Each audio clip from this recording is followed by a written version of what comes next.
Hello guys, तो आज हम डिस्कस करने वाले हैं ग्रेविटेशन और मैकेनिकल प्रॉपर्टीज ऑफ सॉलिड्स का जो पेपर था डे 7 वाला, उसके बारे में डिस्कस करेंगे। ठीक है, तो इसमें जो आधा क्वेश्चन है वो मैं डिस्कस करूंगा, उसके बाद का जो क्वेश्चन है वो सर डिस्कस करेंगे। तो आज आपको एक ही वीडियो में दो फैकल्टीज जो है क्वेश्चन को सॉल्व करते हुए दिखने वाले हैं।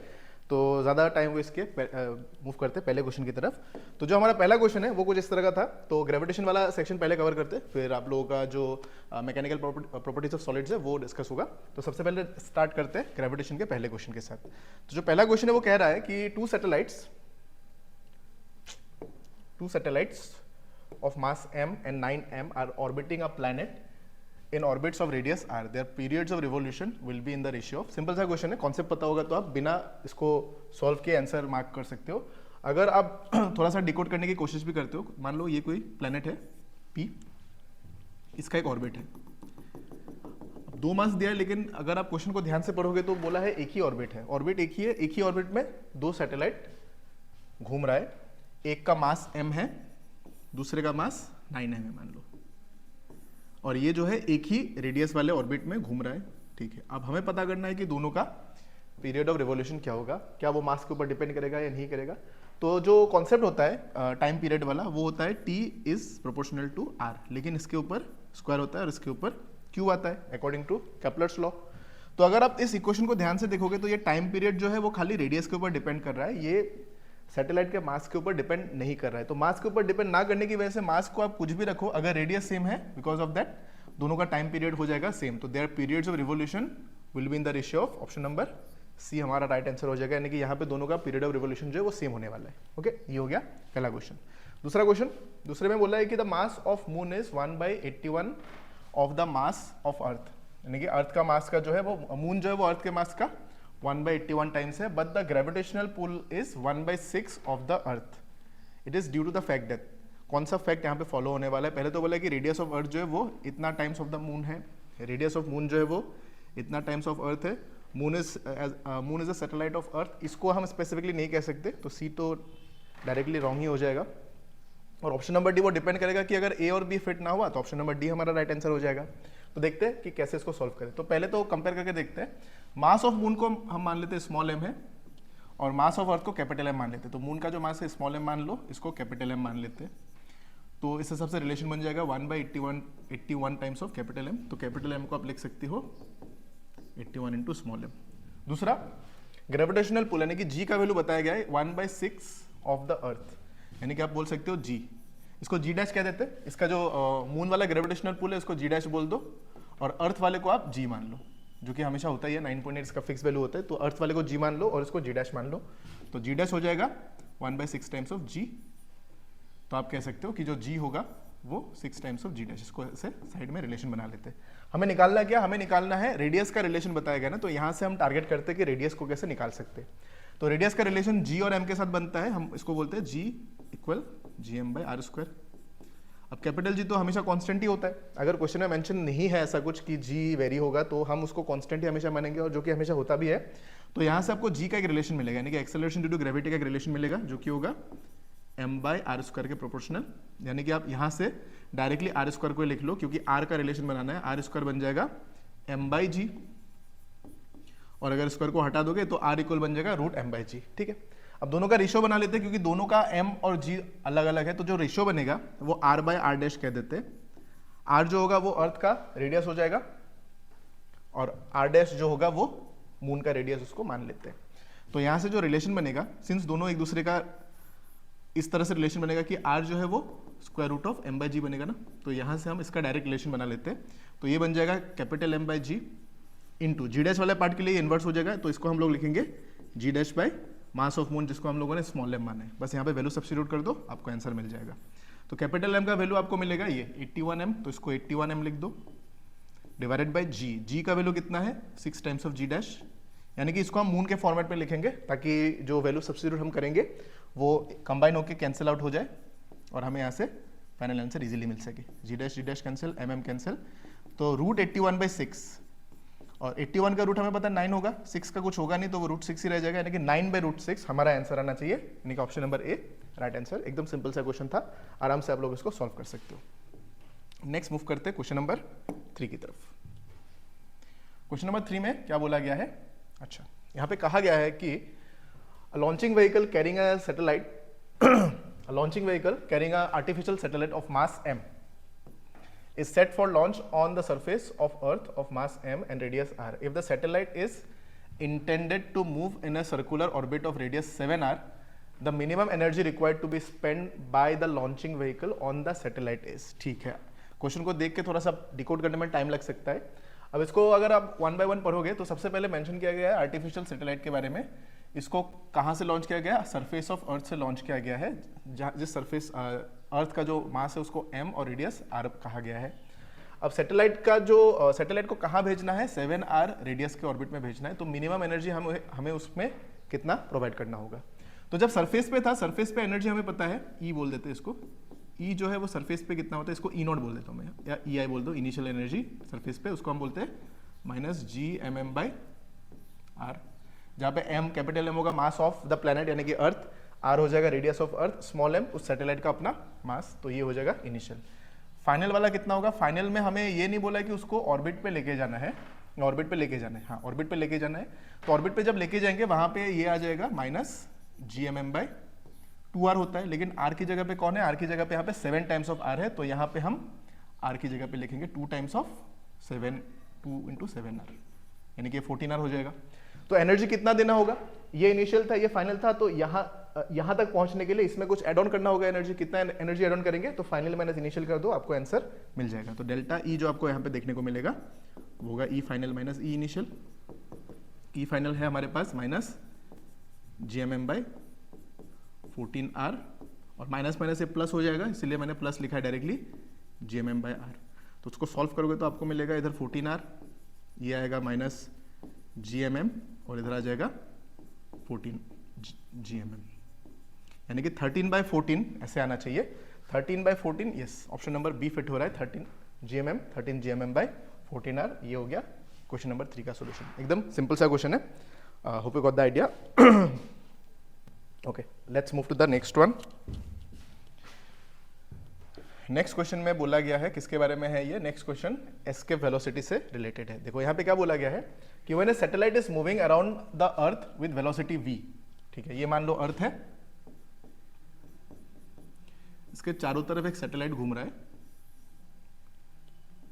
सैटेलाइट का जो वेलोसिटी होगा, satellite is moving around the earth with velocity v, यानी कि ये बेसिकली ऑर्बिटल वेलोसिटी की बात कर रहा है. v0 का वैल्यू जो है वो हमें v बताया गया है. v0 यानी कि orbital velocity. Then to make the satellite escape, satellite को हमें एस्केप कराना है, यानी कि एस्केप वेलोसिटी का भी यहाँ पे कॉन्सेप्ट आ जाएगा. To make the satellite escape the minimum percentage increase in its velocity should be. ठीक है, अब देखो इसका जो मैग्नीट्यूड है, पहले हम ऑर्बिटल की बात कर लेते हैं. ऑर्बिटल वेलोसिटी जो है वो हमें v बताया गया है, जिसका मैग्नीट्यूड कितना होता है? √gr होता है, वो हमें पता है. क्योंकि ऑर्बिटल वेलोसिटी और एस्केप वेलोसिटी का डायरेक्ट रिलेशन बनता है, बिकॉज ऑफ दैट हम डायरेक्टली उनको कंपेयर करके सॉल्व कर सकते हैं. और जो एस्केप वेलोसिटी का फॉर्मूला बनता है वो बनता है √2gr, यानी कि एस्केप वेलोसिटी के अंदर ही ऑर्बिटल वेलोसिटी इन्वॉल्व है. तो क्या हम इसको ऐसे लिख सकते हैं कि जो हमारा एस्केप वेलोसिटी है, according to the question orbital velocity को v बताया गया है, तो हम इसको लिख सकते हैं √2 टाइम्स ऑफ v. करेक्ट, यानी कि फाइनल वेलोसिटी इतना हो गया. इनिशियल वेलोसिटी कितना था? इनिशियल वेलोसिटी v था, पहले v था, अभी √2 टाइम्स ऑफ v हो गया. तो कितना परसेंटेज इंक्रीज हमें उसको करना होगा? तो उसके लिए क्या कर सकते हो? चेंज इन वेलोसिटी देख लो. फाइनली इतना था, final minus initial divided by initial. Initial से कितना ज्यादा इंक्रीज हुआ इनटू 100%, यही वाला केस लगेगा. तो v कैंसिल हो जाएगा, √2 - 1 यानी कि 1.41 - 1, और नीचे तो 1 ही रहेगा, इंटू 100%, और 1.41 यानी कि ये बन जाएगा 41%, यानी कि 41 के आसपास. ऑप्शन नंबर सी हमारे यहाँ पे राइट आंसर हो जाएगा. तो इसको आप ऐसे सॉल्व कर सकते थे. ठीक है, नेक्स्ट क्वेश्चन, क्वेश्चन नंबर 5 पे आते. देखो, the distance between the sun and the earth be r, then the angular momentum of the earth around the sun is proportional to. अब यहां से सवाल ये बनेगा कि देखो ये तो ऑर्बिट है, मान लो इसको ऐसे मान लो, किसी ने स्पेसिफिकली बोला है ना कि r है, तो चलो इसको अगर आप ऐसे मान लेते हो कि ये सन है, ये अर्थ है, रेडियस r है, तो आप बोलोगे कि देखो इसका आंसर आएगा L = mvr, फिर बोलोगे L is proportional to r, तो आंसर आ जाएगा. काफी लोगों ने बोला होगा ऑप्शन नंबर सी, जो कि हो जाएगा गलत. तो सी हमारा यहाँ पे राइट आंसर नहीं है. फिर सवाल आएगा क्यों? क्योंकि देखो एंगुलर मोमेंटम यहाँ पे कांस्टेंट है. रोटेशनल मोशन में आपको पता है एंगुलर मोमेंटम हमेशा कांस्टेंट रहता है, लेकिन यहाँ पे आप आर को वेरी कर सकते हो. यस, ठीक है, मास कांस्टेंट है. क्या वी कांस्टेंट होगा? सवाल ये बनता है कि अगर वी कांस्टेंट नहीं है तो हम डायरेक्टली उसको प्रोपोर्शनल टू आर नहीं कह सकते, उसके लिए हमें इसको डिराइव करके देखना होगा, क्योंकि v कांस्टेंट नहीं होता है, आपको पता होगा कि एंगुलर मोमेंटम सेम होता है, बिकॉज ऑफ दैट रेडियस अलग अलग होने की वजह से r का वैल्यू आपको v का वैल्यू आपको अलग अलग देखने को मिलता है, यानी कि v और r दोनों यहाँ पे वेरी करेगा। फॉर दैट रीजन ये डायरेक्टली प्रोपोर्शनल टू r नहीं होने वाला है, ध्यान रखना। तो यहाँ से हम क्या करेंगे, यहाँ से हम पहले तो टारगेट करेंगे कि r का रिलेशन कैसे बने। तो उसके लिए सबसे पहले हम फोकस करते हैं जो टाइम पीरियड वाला फॉर्मूला है ना, वहां से इसको टारगेट करने की कोशिश करते हैं। तो देखो टाइम पीरियड का जो फॉर्मूला होता है वो हमें यहाँ से देखने को मिलता है, t equal to T proportional to हमारे पास होता है r, T square equal to r cube होता है ना, ठीक है। यहाँ से हम टारगेट करते हैं एंगुलर मोमेंटम का इक्वेशन। कैसे कर सकते हैं, देखो अगर मैं यहाँ पे एंगुलर मोमेंटम का रिलेशन बनाने जाऊँ तो हम लिख सकते हैं एंगुलर मोमेंटम होता है m r square omega, correct, ये हमारा रिलेशन यहाँ पे देखने को मिलता है। अब अगर r स्क्वायर यहाँ पे आ रहा है तो ठीक है, सबसे पहले ओमेगा को बिल्ड करते हैं, आर स्क्वायर को चलो ठीक है हमें दिख रहा है, ओमेगा का रिलेशन कैसे बनेगा, ओमेगा का रिलेशन हम यहाँ से कुछ बना सकते हैं, कैसे देखो t इज प्रोपोर्शनल टू हम लिख सकते हैं r पावर 3/2, और ओमेगा और टाइम पीरियड का रिलेशन हमारे पास होता है, इसको हम लोग लिखते हैं 2 omega, 2 omega L R omega square, हाँ 2 ओमेगा, और इधर आ जाएगा r पावर 3/2। तो यहाँ से आपको मिलना चाहिए ओमेगा का जो रिलेशन है, omega is proportional to r power -3/2, हो गया। तो अगर ओमेगा अगर r पावर -3/2 के प्रोपोर्शनल है तो क्या हम इसको यहाँ पे डायरेक्टली सब्स्टिट्यूट कर सकते हैं, करके देखते हैं, क्योंकि मास कांस्टेंट रहेगा। तो एंगुलर मोमेंटम जो आपको देखने को मिलेगा, angular momentum is proportional to r square into omega की जगह पे अगर इसको सब्स्टिट्यूट कर देते हैं तो r पावर -3/2 हो जाएगा। तो इसको जब सॉल्व करोगे आपको कितना मिलेगा, r पावर 2 to the 4, 4 - 3 1 1/2, यानी कि angular momentum is proportional to r power 1/2, that is option number r/2 यानी कि रूट, यानी कि ऑप्शन नंबर ए हमारा यहाँ पे राइट आंसर हो जाना चाहिए, ठीक है। Next question number 6। Question number 6 में अगर आप आते हो तो यहाँ पे देखना कि एक जियोस्टेशनरी सैटेलाइट बोला है कि एक जियोस्टेशनरी सैटेलाइट है is orbiting the earth at the height of 5 r above the surface of the earth. Above the surface of the अर्थ बोला है, तो जो हाइट होगा वो कितना हो जाएगा, 5 r प्लस रेडियस ऑफ अर्थ यानी कि 6 r इसका हाइट हो जाएगा, ठीक है। r being radius of the earth, the time period of another satellite at a height of 2r, यानी कि h1 अगर इतना है, h2 कितना हो जाएगा, h2 आपको पता चलेगा 2r यानी कि 3r हमें इसका एक्चुअल हाइट लेना है, ठीक है। अब सवाल ये बनता है कि चलो दूसरा वाला हमें टाइम पीरियड निकालना है, वो हमारे लिए अननोन है, ठीक है। पहला वाले का कितना होगा, पहला वाले का तो कुछ टाइम पीरियड मेंशन ही नहीं है। तो अगर आप क्वेश्चन को ध्यान से पढ़ोगे एक चीज का आपको आइडिया लगेगा कि यहाँ पे क्वेश्चन में एक चीज मेंशन किया है, जियो स्टेशनरी सैटेलाइट। जियो स्टेशनरी सैटेलाइट का जो टाइम पीरियड होता है वो अर्थ के रोटेशन के हिसाब से हमेशा मूव करता है, यानी कि अर्थ के ऊपर ही वो रहता है, तो अर्थ के साथ साथ ही वो ऐसे मूव करता है। तो अगर वो अर्थ के साथ साथ ही मूव करेगा तो उसका जो टाइम पीरियड होगा वो अर्थ के रोटेशन के बराबर होगा, यानी कि इसका टाइम पीरियड हमेशा 24 आवर होता है। तो चाहे क्वेश्चन में मेंशन रहे या ना रहे, अगर जियो स्टेशनरी सैटेलाइट है उसका टाइम पीरियड हमेशा 24 घंटा ही आपको लेना है, यानी कि यहाँ पे 24 आवर आपको लेना होगा। तो बस यहाँ पे केपलर का कॉन्सेप्ट लगा दो, केपलर का कॉन्सेप्ट यहाँ पे लग जाएगा T1/T2 that is equal to R1/R2। पहले वाले में स्क्वायर लगा दो, दूसरे वाले में क्यूब लगा दो। तो पहले वाले के लिए T1 को आप लिख दो 24, T2 नहीं पता, उसको T मान लेते हैं, that is equal to R1 कितना है, R1 आपको मिलेगा 6R और R2 आपको मिलेगा 3R, इसका क्यूब। तो RR कैंसिल, इधर आ जाएगा 2, तो आपको इधर स्क्वायर है ना, इधर स्क्वायर आ जाएगा। तो यहाँ से आपको मिलेगा T square that is equal to 24 × 24 divided by 2 cube यानी कि 8। तो 8 से काटेंगे तो 3 आएगा, 24 3 होता है 72, यानी कि T square is equal to 72। तो T आपको मिलेगा √72। √72 को हम लिख सकते हैं क्योंकि 36 का डबल होता है 72, तो 36 × 2 लिखेंगे तो ये 6√2 बन जाएगा, यानी कि ऑप्शन नंबर सी हमारा यहाँ पे राइट आंसर हो जाएगा। तो इसको ऑप्शन से भी देख सकते हो क्योंकि 72 10 और 5 तो हो नहीं सकता, तो ऑप्शन नंबर सी यहाँ पे प्रॉपर्ली फिट हो रहा है, ठीक है। तो ये हो गया क्वेश्चन नंबर 6 का सॉल्यूशन। आगे बढ़ते नेक्स्ट क्वेश्चन की तरफ चलते। नेक्स्ट में हमें दिया हुआ है कि satellite of mass m is circulating around the earth with constant angular velocity. If the radius is r0 and mass of earth is capital M, then the angular momentum about the centre of the earth is, वो कितना होगा। चलो देखते हैं। अगर ये orbit है, ये मान लो अर्थ है around the earth with constant angular velocity, if the radius is r0। अच्छा, इसको हमें ऐसे एज्यूम करना है कि यहाँ पे स्पेसिफिकली ये नहीं मेंशन किया है कि कितना हाइट पे है, तो यहाँ पे अगर स्पेसिफिकली खाली रेडियस ऑफ अर्थ ही हमें दिया हुआ है क्योंकि r0 जो है वो रेडियस ऑफ अर्थ है, तो हमें ये एज्यूम करना होगा कि जो हाइट होगा, जिस हाइट पे वो मूव कर रहा होगा, वो हाइट जो है वो नेग्लिजिबल, यानी कि वो ऑलमोस्ट इक्वल टू 0 हम उसको मान सकते हैं, यानी कि रेडियस बहुत ज्यादा है, हाइट बहुत कम है, उसको हमें इस एजम्पशन के साथ सॉल्व करना है। तो यहाँ पे हम सेंटर इसको मान लेते हैं, इसको डायरेक्टली r0 मान लो, मास यहाँ पे है कहीं पे, ठीक है। अब हमें पता करना है कि angular momentum about the centre of the अर्थ कितना होना चाहिए। तो एंगुलर मोमेंटम का फॉर्मूला देख लो, वो होता है एम वी आर। आर का वैल्यू हमें आर नॉट के फॉर्म में दिया हुआ है, कोई इशू नहीं है। मास का वैल्यू हमें, मास किसका, मास होगा सैटेलाइट का, ध्यान रखना अर्थ का मास नहीं, क्योंकि जो पार्टिकल मूव करता है एंगुलर मोमेंटम में हमें उसका मास कंसिडर करना होता है। तो यहाँ पे स्मॉल एम आएगा, यानी कि किसका, सैटेलाइट का मास आएगा, ध्यान रखना ये चीज, ठीक है। तो सैटेलाइट का मास आएगा। वेलोसिटी में कौन आएगा, वेलोसिटी में आएगा सैटेलाइट का वेलोसिटी। कौन सा velocity, with a constant angular velocity बोला है ना, लेकिन यहाँ पे बात यह है कि अगर कांस्टेंट एंगुलर वेलोसिटी बोला है तो उसके हिसाब से अगर आप रिलेशन बनाने जाओगे तो थोड़ा सा कंफ्यूजन हो सकता है। तो इसको आप ऐसे देखो, अगर कांस्टेंट एंगुलर वेलोसिटी से मूव करते हैं तो हमें पता है ओमेगा और आर नॉट का रिलेशन अगर आप बनाओगे तो आपको मिलता है v equal to r omega, correct. तो यहां से जब रिलेशन बनाओगे तो आर तो कांस्टेंट है, आर तो कांस्टेंट रहेगा, ओमेगा भी कांस्टेंट बोला है ना, कांस्टेंट एंगुलर वेलोसिटी, यानी कि हमारा v भी जो है वो कांस्टेंट हो जाएगा। तो अगर v आपका कांस्टेंट होगा तो v कौन सा वेलोसिटी बनता है, कोई भी सैटेलाइट जिसका मास अगर m है वो अगर किसी पर्टिकुलर वेलोसिटी से मूव कर रहा है और अगर वो सैटेलाइट है तो वो एक पर्टिकुलर ऑर्बिट में घूमेगा, तो ये जो वेलोसिटी निकल के आएगा इसको हम क्या बोलेंगे, ऑर्बिटल वेलोसिटी बोलेंगे, जिसका मैग्नीट्यूड कितना होता है, आइदर इसको आप रूट जी आर लिख दो। क्या आंसर में रूट जी आर के फॉर्म में वैल्यू है, रूट जी आर नहीं कैपिटल जी के फॉर्म में वैल्यू है, तो इसको आप लिखो root over G M by r. तो इसको उठा के आप यहाँ पे डाल दो, तो यहाँ पे आ जाएगा m root over G M by r nought into बाहर की तरफ आ जाएगा ये आर नॉट। तो यहाँ से आपको मिल जाएगा m, ये आर नॉट अंदर आके स्क्वायर बन जाएगा, तो root over G M into r nought. तो m G M r nought, यानी कि option number C right answer यहाँ पे फिट हो रहा है। तो इस तरह से आप इस तरह के क्वेश्चंस को टारगेट कर सकते हो। सैटेलाइट घूम रहा होगा तो वो ऑर्बिट में घूमता है, तो वो ऑर्बिटल वेलोसिटी के हिसाब से हमें उसको टारगेट करना है। नेक्स्ट क्वेश्चन नंबर 8 पे चलते हैं। क्वेश्चन नंबर 8 पे दिया हुआ है कि the magnitude of gravitational force at distance r1 and r2 from centre of a uniform sphere of radius r and mass m are this and this, ठीक है।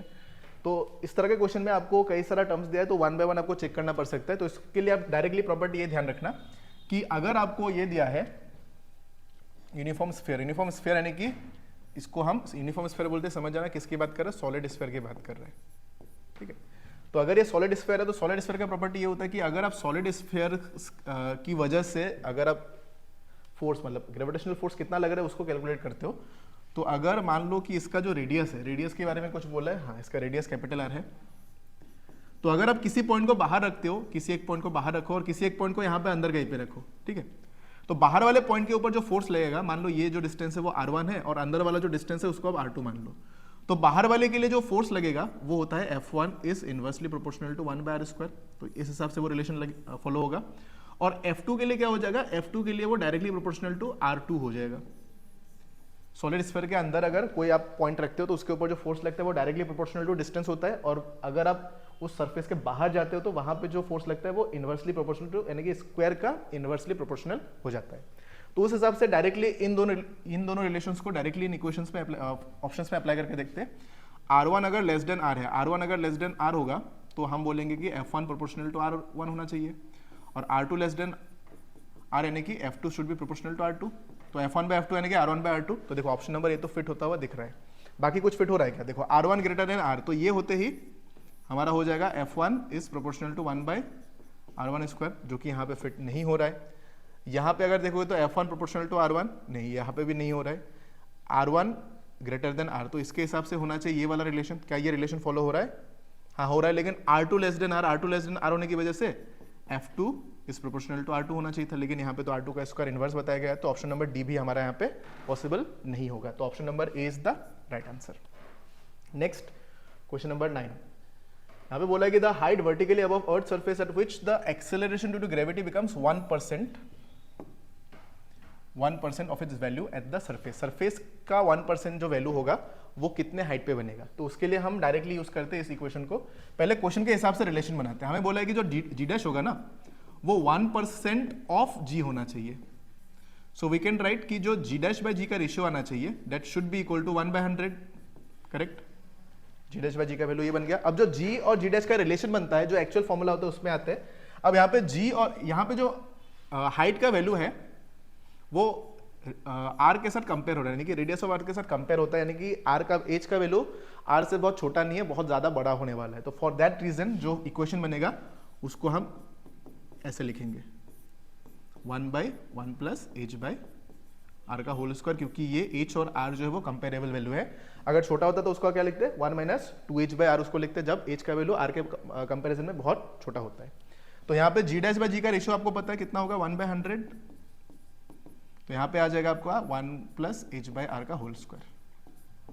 तो यहाँ से आपको मिल जाएगा 1 plus h/r that is equal to 10, square root लगा देते तो 10 बन गया। तो h/r इज इक्वल टू 9, तो h इक्वल टू हो जाएगा 9 टाइम्स ऑफ r, यानी कि ऑप्शन नंबर बी। एकदम सिंपल सा क्वेश्चन, ये कॉन्सेप्ट पता है तो आप इसको आराम से सॉल्व कर सकते हो, ठीक है। नेक्स्ट मूव करते हैं क्वेश्चन नंबर 10 की तरफ। क्वेश्चन नंबर 10 में हमें दिया है कि an object is release from a height twice the radius of earth on the surface of the earth, find the speed with which it will collide the ground by neglecting effect of air. ठीक है, तो अगर ये अर्थ का radius है r, मान लो कितना height से गिराया गया है उसको हमने गिराया है, ऑब्जेक्ट रिलीज फ्रॉम में height twice the radius of अर्थ बोला ना, यानी कि यहाँ पे होगा कहीं पे, ये हाइट जो है वो कितना होगा, वो ट्वाइस द रेडियस ऑफ अर्थ हो जाएगा। तो ये इनिशियल पॉइंट, ये फाइनल पॉइंट। तो जब फाइनल पॉइंट पे आएगा, यानी कि जो वो ग्राउंड पे स्ट्राइक करने ही वाला होगा उस इंस्टेंट पे, उसके पास वेलोसिटी कितना होगा, speed with which it will collide with the ground. ठीक है, तो इनिशियल केस में उसके पास वेलोसिटी एनर्जी कितना होगा, इनिशियल एनर्जी उसके पास होगा, फ्री फॉल होगा तो खाली पोटेंशियल टोटल एनर्जी जो होगा उसके पास that will be equal to minus GMM by, इधर से आ जाएगा 3r। ठीक है, और दूसरा जो फाइनल होगा, फाइनल वाला पोटेंशियल एनर्जी, यहाँ पे फाइनल वाला एनर्जी एक तो उसके पास काइनेटिक एनर्जी आ जाएगा और साथ में उसके पास ग्राउंड के हिसाब से एनर्जी भी होगा।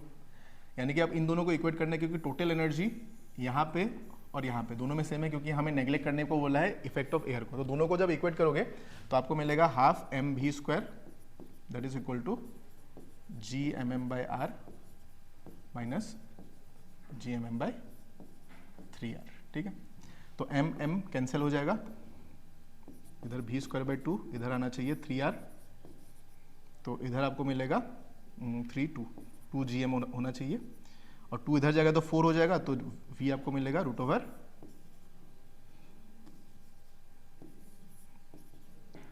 GM/3r।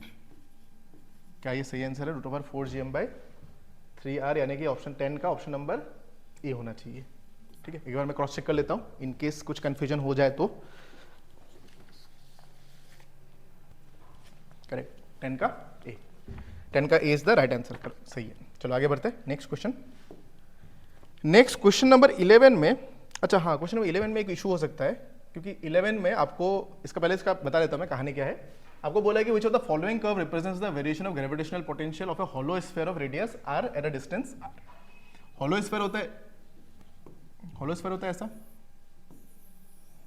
अब हॉलो स्फीयर के केस में पोटेंशियल का कहानी क्या होता है कि जो इलेक्ट्रोस्टैटिक पोटेंशियल के केस में आप लोग देखते हो वो कहानी और ग्रेविटेशनल पोटेंशियल दोनों का कहानी सेम टाइप का ही होता है, खाली एक में चार्ज फॉलो होता है, दूसरे में मास फॉलो होता है।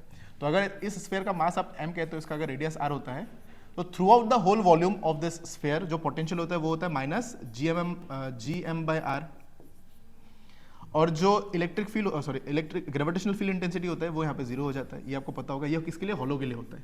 ठीक है, यानी कि from the centre of the sphere से लेकर सरफेस तक जो ग्रेविटेशनल ग्रेविटेशनल पोटेंशियल होता है वो इनसाइड कांस्टेंट होता है, ये वही रहता है, सेम रहता है, वो चेंज नहीं होता है।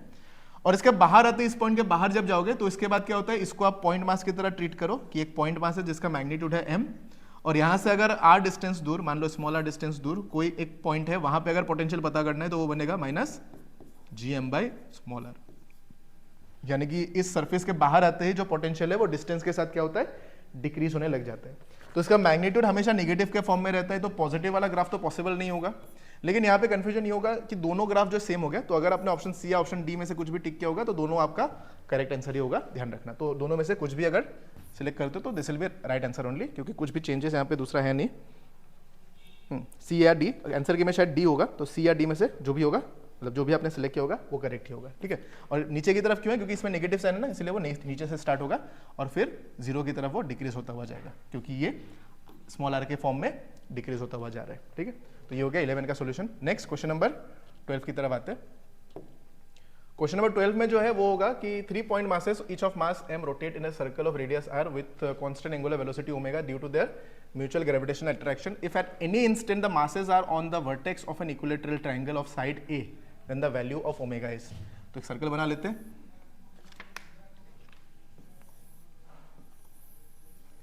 एक सर्कल बना लेते हैं, फिर यहाँ पे 3 मासेस को रख देते हैं ऐसे, ठीक है, इसको कनेक्ट कर देते हैं, क्योंकि किसी भी इंस्टेंट पे ये एक इक्विलेटरल ट्राइंगल बन रहा है, हमें क्वेश्चन में बोला गया है, तो हर एक वर्टेक्स में जो मास है उसको आप स्मॉल m मान लो, ये लेंथ a है, ये भी a है, ये भी a है, इसका जो सेंटर होगा यहाँ पे कहीं पे होगा, तो ये जो डिस्टेंस होगा इसको आप r मान लो, r यानी कि इस पूरे स्फीयर का वो रेडियस होगा, ठीक है। अब देखो हमें पता क्या करना है, हमें पता करना है कि निकालने के पहले ये देखते हैं, निकालना है हमें वैल्यू ओमेगा, ओमेगा हमें कैलकुलेट करना है, ओमेगा कितना होगा, ये a के फॉर्म में है, ठीक है। देखो अच्छा, अगर आपको ध्यान होगा कि इस तरह का क्वेश्चन जब हम लोगों ने सॉल्व किया था तो ये जो r का वैल्यू है वो इसके साइड के फॉर्म में जो देखने को मिला था वो आया था r इक्वल टू a/√3 के फॉर्म में, ठीक है, ये डायरेक्टली इस फॉर्म में आता है। और किसी भी एक पॉइंट मास के लिए आप देख लो कि मान लो ये स्मॉल m इसके ऊपर फोर्स लगा के इसको अपनी तरफ खींचेगा f अमाउंट ऑफ फोर्स से, ये इसको ऊपर फोर्स लगा के अपनी तरफ खींचेगा f अमाउंट ऑफ फोर्स से। इक्विलेटरल ट्रायंगल होने की वजह से इनके बीच का जो एंगल होगा वो 60 डिग्री बनेगा, तो जो इनका नेट फोर्स आएगा वो टुवर्ड्स द सेंटर ही आने वाला है, जिसका मैग्नीट्यूड होगा √3 टाइम्स ऑफ f, और उसका मैग्नीट्यूड जो है इस रोटेशन की वजह से, सर्कुलर मोशन की वजह से जो सेंट्रीपिटल फोर्स लगेगा, दैट इज ओमेगा निकालना है, तो इसको मैं लिख देता हूं mr ओमेगा स्क्वायर, ये हमें निकालना है, ओके। अब यहां पे अगर सब्स्टिट्यूट करोगे वैल्यू को, तो इधर आएगा √3, f का वैल्यू आएगा gm स्क्वायर बाय मासेस के बीच का डिस्टेंस a, r मत लिखना, a आएगा, ध्यान रखना, इधर a स्क्वायर आएगा, that is equal to m into R. Are की जगह पे क्या लिखना है, क्योंकि देखो आंसर में r नहीं है, क्वेश्चन में r का कुछ मेंशन नहीं है, तो उसको हमें a के फॉर्म में सॉल्व करना है, तो r की जगह पे a/√3 लिख दो, तो इधर आ जाएगा a/√3 इंटू ओमेगा स्क्वायर, बस इसको सिंप्लीफाई कर दो, काम हो गया। तो इधर m, एक m कैंसिल, इधर √3 आके 3 हो जाएगा, तो ओमेगा आपको मिलेगा √3, इधर gm आ जाएगा, और इधर a3, √3 gm/a3, यानी कि ऑप्शन नंबर बी हमारा यहाँ पे राइट आंसर हो जाएगा, जो कि यहाँ पे आई थिंक हमारा करेक्ट आंसर है, यस। नेक्स्ट मूव करते हैं अगले क्वेश्चन की तरफ। अगला क्वेश्चन है क्वेश्चन नंबर 13, हाँ देखते हैं इसमें क्या दिया है, ये अच्छा क्वेश्चन है। देखो, suppose a vertical tunnel is along the diameter of earth to be here earth is supposed to be a sphere of uniform mass density rho. If the body of mass m is thrown in this tunnel, इस tunnel में particle of mass m को throw किया गया है, its acceleration at distance y from the center is given by, चलो देखते हैं कैसे करते हैं इसको।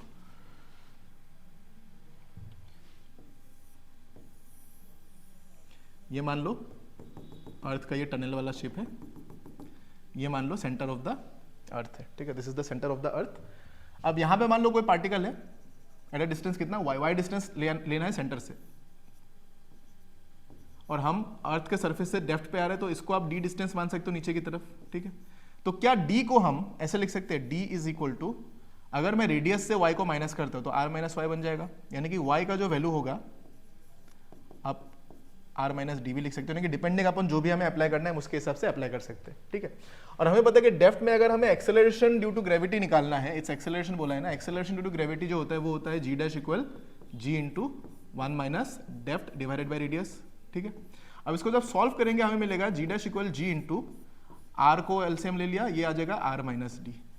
अच्छा, r माइनस डी अगर मैं लिखता हूं तो क्या मैं r माइनस डी को y के फॉर्म में लिख सकता हूं, क्योंकि क्वेश्चन में डेप्थ का कुछ मेंशन नहीं है, खाली यहां से आता का डिस्टेंस y है, तो मैं एक काम करता हूं g डैश को लिख देता हूं g into Y by R, ठीक है। अब मैं खाली g को, ये जो एक्सेलरेशन टू ग्रेविटी है, इसको मैं खाली किसके फॉर्म में ब्रेक करूंगा, डेंसिटी के फॉर्म में ब्रेक करूंगा। तो अगर आपको याद होगा इसका एक रिलेशन बनता है कि जो स्मॉल g होता है वो होता है gm/r, और जो मास ऑफ अर्थ होता है इसको अगर आप डेंसिटी के फॉर्म में लिखोगे तो rho equal to m/4/3 pi are cube होता है। तो मास को यहां पे लिख दो तो आपको मिलेगा g/r इंटू क्रॉस मल्टीप्लाई कर दो रो 4/3 पाई आर क्यूब, यानी कि यहां पे आपको आर स्क्वायर होता है ना, आर इसका स्क्वायर और ये क्यूब कट जाएगा, तो ये वाला वैल्यू आपको कहां पे सब्स्टिट्यूट करना है, यहां पे इस g की जगह पे सब्स्टिट्यूट करना है, बस काम हो गया। तो y/r इंटू ये आ जाएगा g rho 4/3 pi into R, तो आर आर कैंसिल वापस, तो ये हमारा आंसर होना चाहिए, यानी कि 4/3 है, 4/3 दिख रहा है, यहाँ पे है, पाई भी है, ठीक है, y है, हाँ y भी तो है ना, y है, हाँ, लेकिन y यहाँ पे भी है, लेकिन यहाँ पे मास है तो ये तो नहीं होगा, ये तो नहीं होगा, 4/3 पाई रो, कैपिटल जी नहीं है, यानी कि ऑप्शन नंबर डी हमारा यहाँ पे राइट आंसर हो जाएगा। तो यहाँ से जो आपका आंसर निकल के आएगा रो 4/3 पाई जी इंटू वाई, रो 4/3 पाई जी इंटू वाई। हाँ ठीक है, option number D is the right answer for this question. तो इसमें थोड़ा सा वैल्यू सब्स्टिट्यूशन करना था, तो अगर ये आइडिया लग गया इसको सॉल्व कर ले तो very good, very nice question. चलो नेक्स्ट मूव करते हैं क्वेश्चन नंबर 14 की तरफ। क्वेश्चन नंबर 14 में आपको दिया है, ये क्वेश्चन जो है वो 12 की तरह सिमिलर टाइप का ही है, हल्का सा चेंज है खाली इसमें। तो देखो 12 वाला अगर समझ गए तो इसको समझने में प्रॉब्लम नहीं होगा। वहां पे हमने निकाला था एंगुलर वेलोसिटी, यहाँ पे आपको निकालना है कि at what speed must they move, यानी कि भी निकालना है if they all revolve under the influence of their gravitational force of attraction in a circular orbit circumscribing the triangle while still preserving the equilateral triangle. Equilateral triangle को maintain करके जब ये rotate कर रहे होंगे तो यहाँ पे भी का वैल्यू कितना होगा, तो इसको हम कैसे करेंगे देखो। तो पहले वाले की तरह सेम आएगा √3 times of F that is equal to, अब यहाँ पे एम आर ओमेगा स्क्वायर नहीं लिखेंगे, यहाँ पे क्या लिखेंगे, यहाँ पे हम M V square by R लिख देते हैं क्योंकि भी निकालना है ना।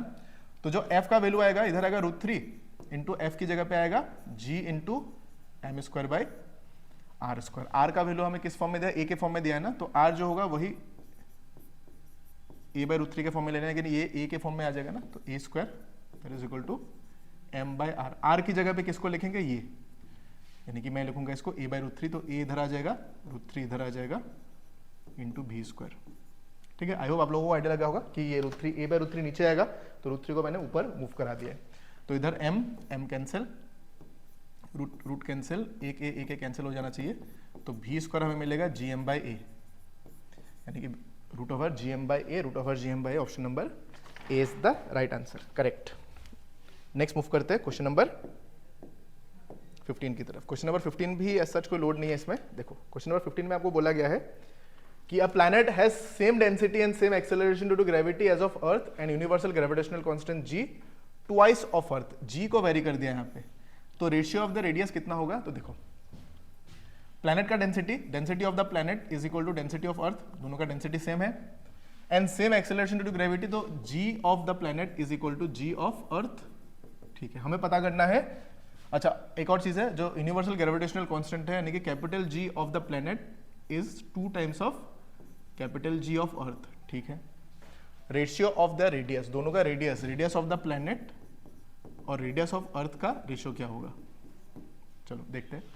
तो हमें पता है कि जो एक्सेलरेशन ड्यू टू ग्रेविटी का जो डेंसिटी वाला रिलेशन है, जो थोड़ी देर पहले मैंने बताया, उसको आप लिख सकते हो डायरेक्टली, जी इक्वल टू आपको लिख सकते हो 4/3 पाई रो,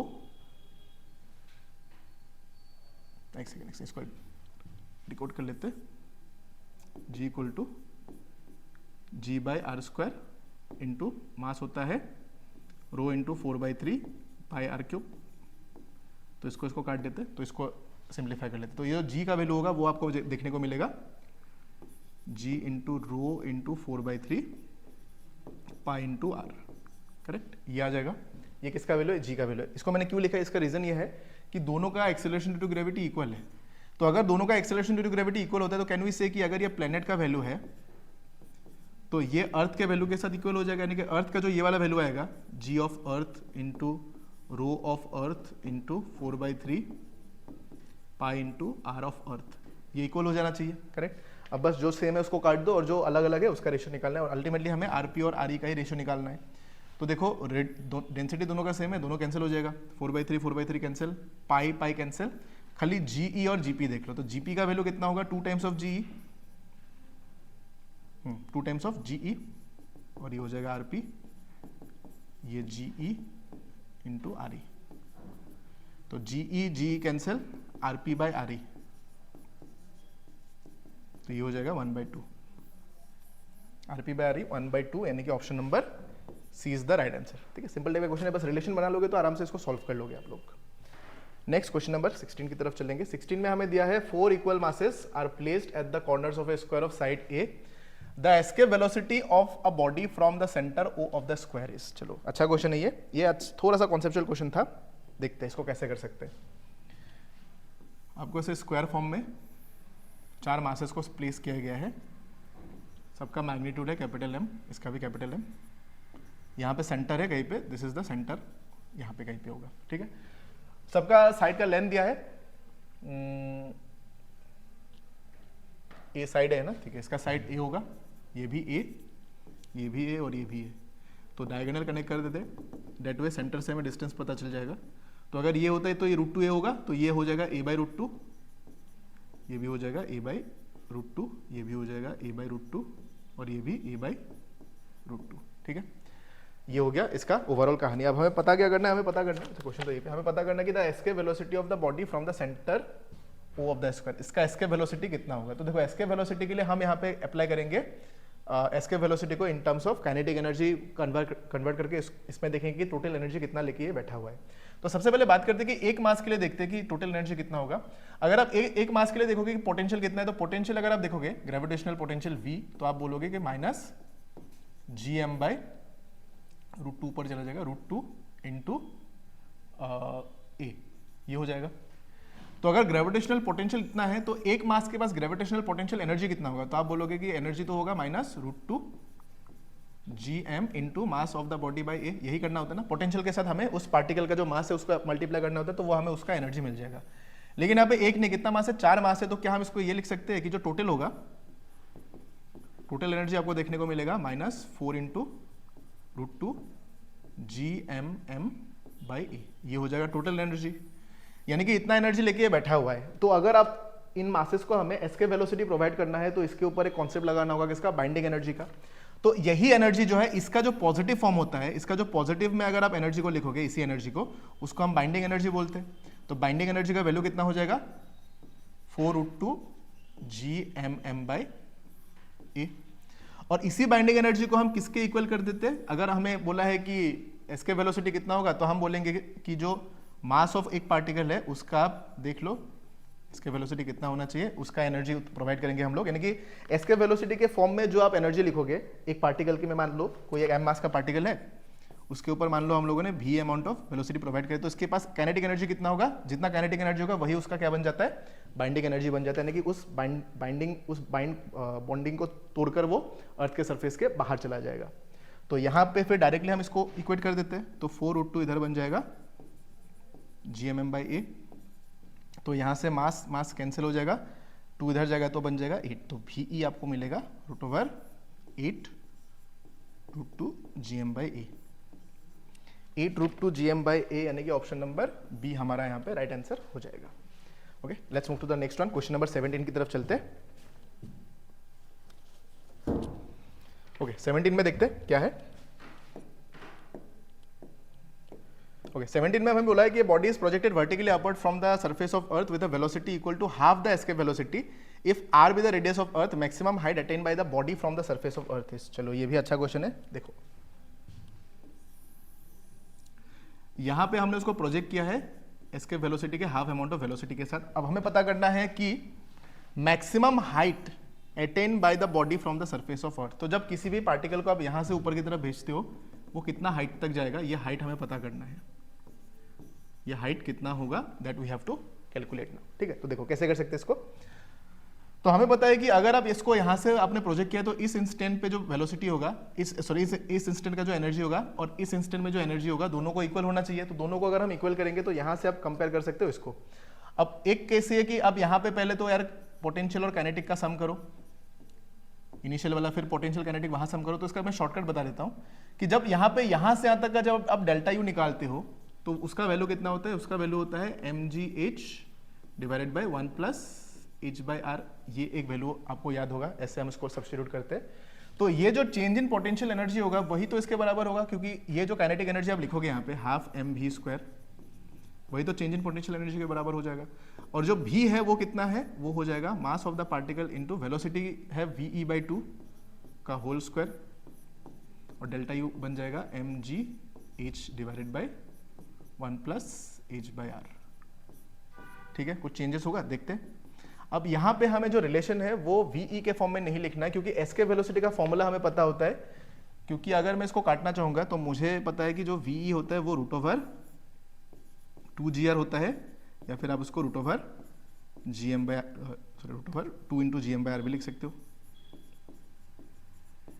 तो इसको मैं √2gr लिख देता, तो √2gr लिखूंगा तो मुझे मिलेगा हाफ, एक m काट देते हैं यहाँ से, तो यहाँ से हमें देखने को मिलेगा हाफ इंटू ये बनेगा 2gr डिवाइडेड बाय ये बनेगा 4। और यहां से अगर मैं r को एलसीएम ले लेता हूं तो ये बनेगा GR इंटू एच और ये बन जाएगा R प्लस एच।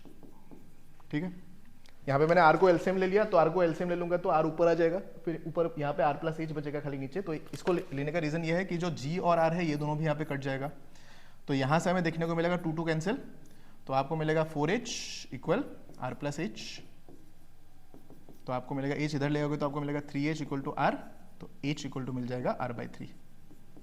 तो h का मतलब h इक्वल r/3 का मतलब ये हो गया, option number B is the right answer. Okay, next आगे बढ़ते हैं क्वेश्चन नंबर 18 की तरफ। ओके, 18 में बोला है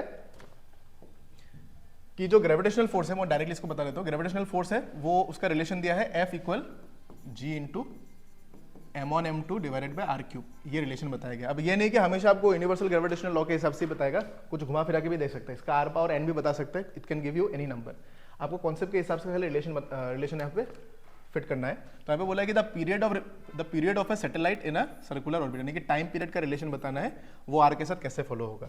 तो देखो एफ के लिए हमें पता है ये होता है mv² by R, that is equal to g m1m2 by R. के बाद कंफ्यूजन होगा यार इधर m1 को काटू कि m2 को काटू, इसमें कोई लोड नहीं लेना है, प्रोपोर्शनल का रिलेशन बनाना है ना, तो कांस्टेंट सबको हटा दो, यहाँ से एक आर कैंसिल हो जाएगा। तो आपको मिलेगा v² is proportional to 1/r², तो v इज प्रोपोर्शनल टू बन गया 1/r।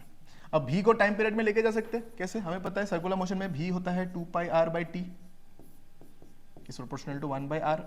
2π भी कांस्टेंट, r को इधर ले जाओ तो ये बन जाएगा t is proportional to r²। तो क्या t प्रोपोर्शनल टू r² है? 18 का होना चाहिए option number B, r² is the right answer. तो बस इसको आप डायरेक्टली ऐसे सॉल्व कर सकते हो। ओके, नेक्स्ट आते हैं क्वेश्चन नंबर 19 की तरफ। क्वेश्चन नंबर 19 में क्या दिया है देखो, हमें बोला कि what is the energy required to launch a mkg satellite from earth surface in a circular orbit at an altitude of 2r।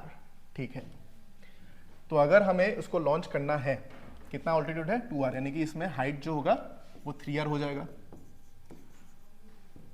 Energy की बात की तो इनिशियल जो एनर्जी होगा वो तो होता है हमेशा -gmm/r, लेकिन सैटेलाइट है, सैटेलाइट को अगर हम लॉन्च करते तो सैटेलाइट के लिए एनर्जी जो होगा वो होगा -gmm divided by 2 into r, लेकिन हाइट टोटल कितना है? r प्लस r, यानी कि 3r हो जाएगा, तो इधर 6r होना चाहिए। तो फाइनल मैनेज इनिशियल कर दो, तो डेल्टा ई जो होगा, बस you know how to do it, gmm by 6r, minus of minus plus हो जाएगा gmm बाय r। ठीक है, चाहो तो इसको कॉमन लेके भी सॉल्व कर सकते हो, तो यहाँ से आ जाएगा 6r, तो इधर आएगा माइनस gmm, इधर आ जाएगा प्लस 6gmm, तो 5/6 gmm बाय r। और gm बाय r को हम लोग लिख सकते हैं जो gm बाय r होता है इसको आप डायरेक्टली लिख सकते हो gr, तो ये बन जाएगा mgr। तो your answer will be 5/6 mgr, यानी कि option number C is the right answer. Okay, next question number 20 की तरफ चलते हैं। क्वेश्चन नंबर 20 में आपको बोला है कि energy of a satellite in a circular orbit is E0, the energy required to move the satellite in a circular orbit 3 times the radius of initial orbit is। okay, तो पहले तो ये particular orbit में घूम रहा था जिसका radius था r, इसमें इसका एनर्जी था E0। इसको अगर 3 टाइम्स हाइट पे लेके जाना है, यानी कि ये मान लो रेडियस है r0, 3 times of radius of initial orbit 3r पे अगर हम लेके जाते तो यहाँ पे उसका एनर्जी कितना होगा? तो ये E0 है, इसको E मान लेते हैं, कितना होगा? तो इनिशियल केस में जो E0 है उसका वैल्यू आपको देखने को मिलेगा, वो होना चाहिए -gmm/2r, ये होना चाहिए। और जो फाइनल होगा, क्योंकि सैटेलाइट है तो उसमें हम नीचे एक 2 को मल्टीप्लाई करते हैं जब वो पर्टिकुलर ऑर्बिट में होता है, और जो फाइनल एनर्जी होगा वो होगा gmm टोटल, ये हो जाएगा 6r।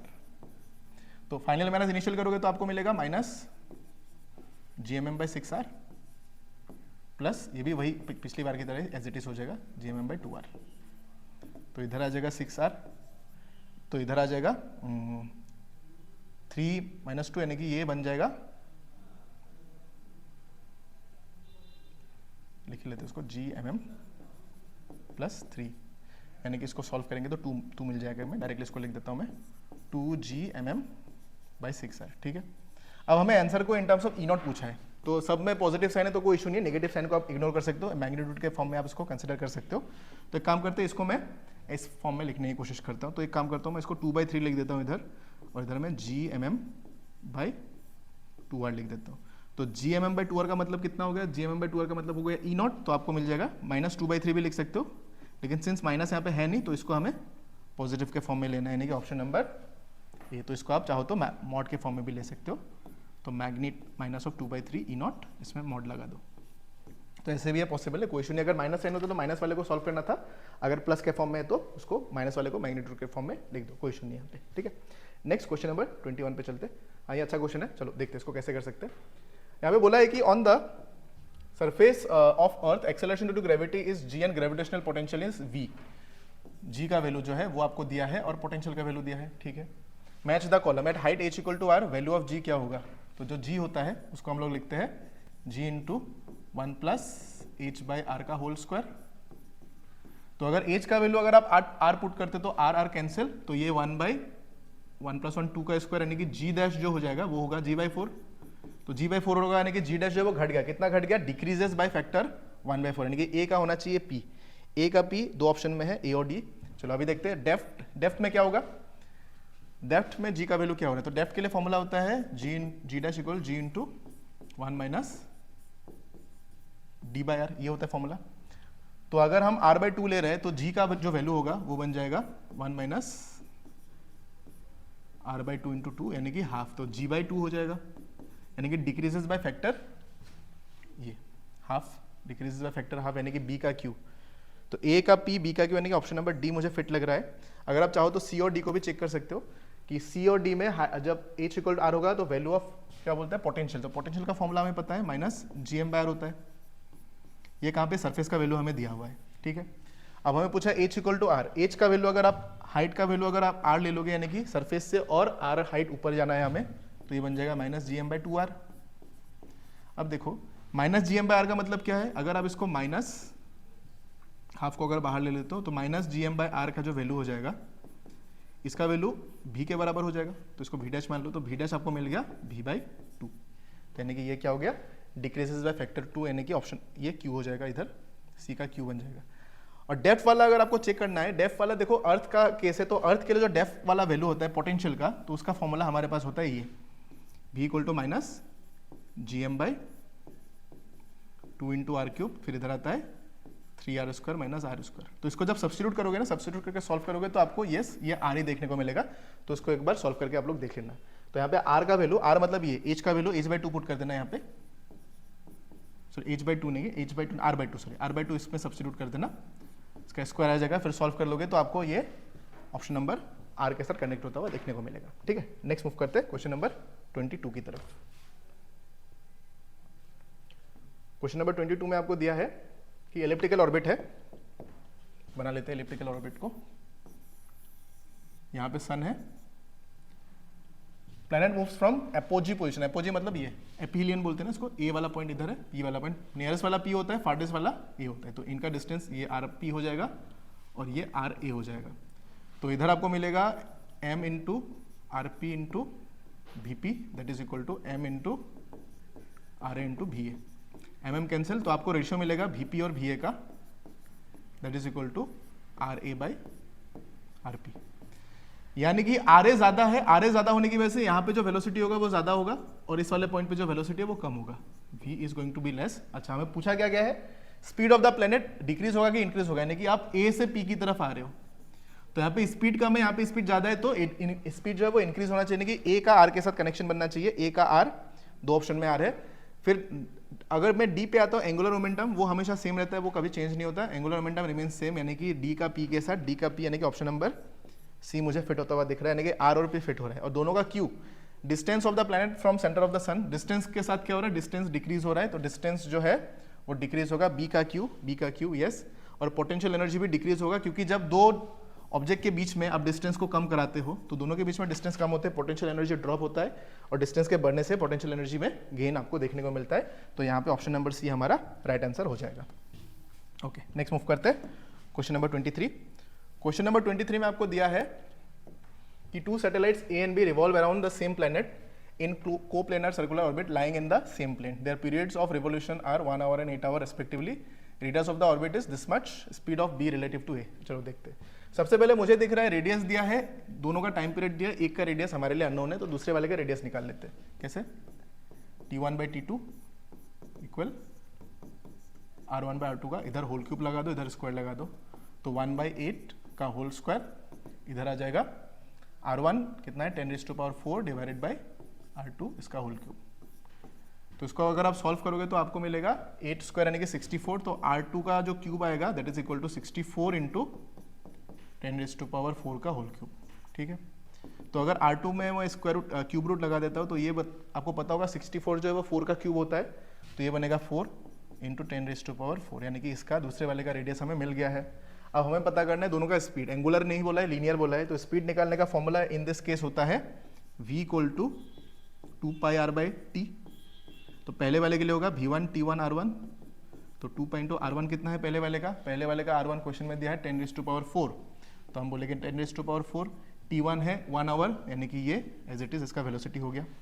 दूसरा वाला v2 के लिए आएगा 2πr2 बाई t2, तो 2 पाई इंटू r2 का वैल्यू कितना मिला हमें, ये 4 इंटू 10⁴ बाई t2 कितना है, t2 इज 8 आवर्स, यस 8 है, तो ये कैंसिल, तो पाई इंटू 10⁴। अब दोनों का यहाँ पे अगर आंसर देखोगे तो सब पॉजिटिव के फॉर्म में है, तो आइदर आप रिलेटिव निकालने के लिए v12 निकाल दो या फिर v21 निकाल दो, बात एक ही है। तो 2 पाई माइनस पाई यानी कि pi into 10⁴, option number D हमारा यहाँ पे राइट आंसर हो जाएगा। ठीक है, चलो नेक्स्ट 2 क्वेश्चन बाकी है। Next question number 24। Question number 24 में हमें बताया गया है कि the time period of geostationary satellite, ये देखो मैंने थोड़े पहले बताया था ना, जियोस्टेशनरी सैटेलाइट का जो टाइम पीरियड होता है वो 24 आवर होता है। यहाँ पे क्वेश्चन में मेंशन नहीं भी होता तो आपको हमेशा 24 आवर ही इसका लेना है। हाइट दिया है 6 इंटू आर यानी कि रेडियस ऑफ अर्थ है from surface of earth, the time period of another satellite. अच्छा, ये उसी फॉर्म का क्वेश्चन हो गया, यानी कि T1/T2 का square that is equal to R1/R2 का होल क्यूब। T1 कितना है 24, T2 नहीं पता तो इसको T मान लेते हैं। R1 कितना है, R1 है 6 नहीं, इसको लेना होगा 7 क्योंकि सरफेस से हाइट दिया है 7R हो जाएगा, और ये आपको लेना है 2.5 यानी कि ये हो जाएगा 3.5R का होल क्यूब, यानी कि ये कटेगा 2 टाइम्स होगा, ये R कैंसिल, तो T square you will get 24 into 24 divided by 8। अच्छा, पिछले वाले की तरह हो गया सिमिलर टाइप का क्वेश्चन, तो ये बन गया 72। अच्छा, तो ये T का जो रूट आएगा वो आएगा 6√2, ऑप्शन नंबर ए हमारा यहाँ पे राइट आंसर हो जाएगा।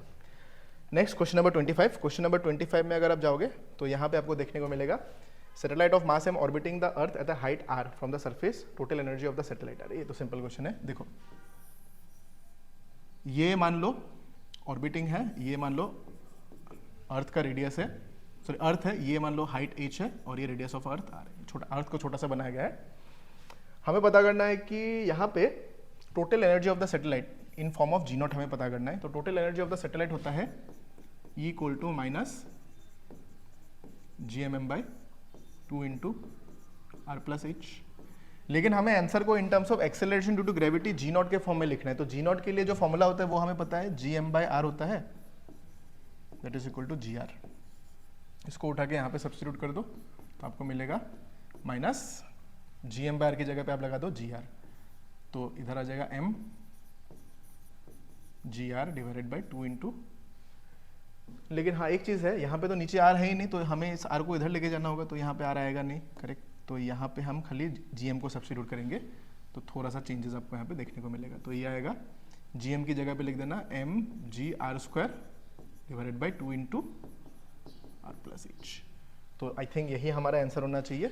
माइनस है, माइनस A और B तो नहीं होगा, माइनस वाला देखना होगा, mg0r², 2 ऊपर है नहीं 2 नीचे है, ऑप्शन नंबर बी हमारा यहाँ पे राइट आंसर हो जाएगा। ठीक है, तो ये हो गया हमारा पहला 25 क्वेश्चन का सॉल्यूशन। इसके बाद का जो क्वेश्चन है वो है मैकेनिकल प्रॉपर्टीज ऑफ सॉलिड्स का, इसके बाद का जो क्वेश्चन है वो अभी सर सॉल्व करेंगे। ओके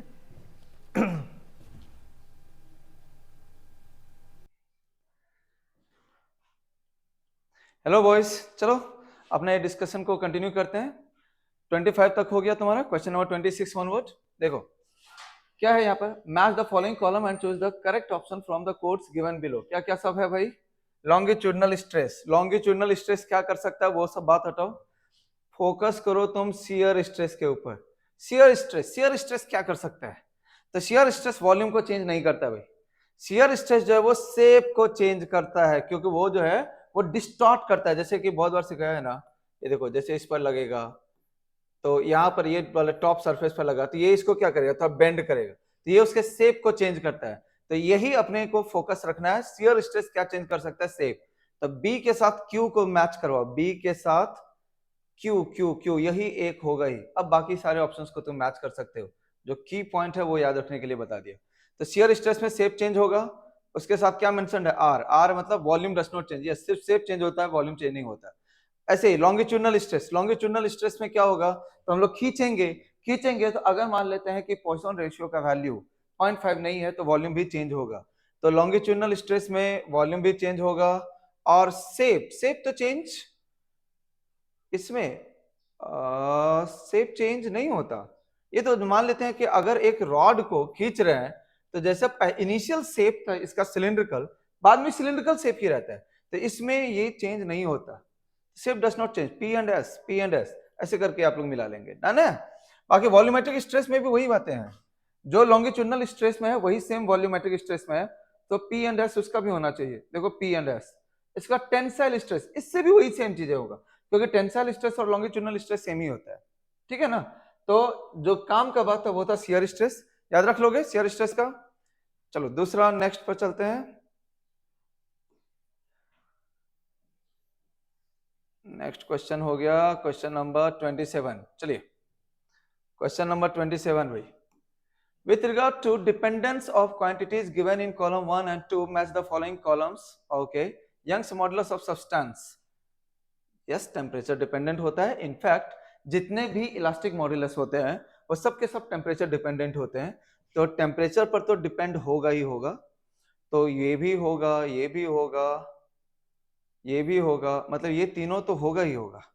तो इसमें से आंसर आना चाहिए, चलो देख लेते हैं। वॉल्यूम, वॉल्यूम, वॉल्यूम में यस टेम्परेचर डिपेंडेंट होगा, लेंथ पर होगा, एरिया पर भी होगा, इसमें मटेरियल से कोई लेना देना नहीं है। तो वॉल्यूम होना चाहिए temperature, length and area, D का होना चाहिए पी क्यू आर, डी का होना चाहिए पी क्यू आर, यस ये वाला आंसर बनना चाहिए। चलो बाकी को चेक कर लेते हैं, सब में पी एस है, क्यों है पी एस देख लेते हैं भाई।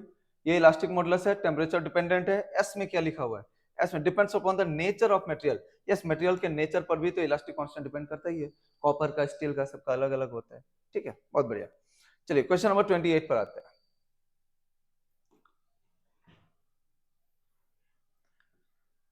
The stress strain curves are drawn for two different materials X and Y. It is observed that the ultimate strength point and the fracture point are close to each other for material X.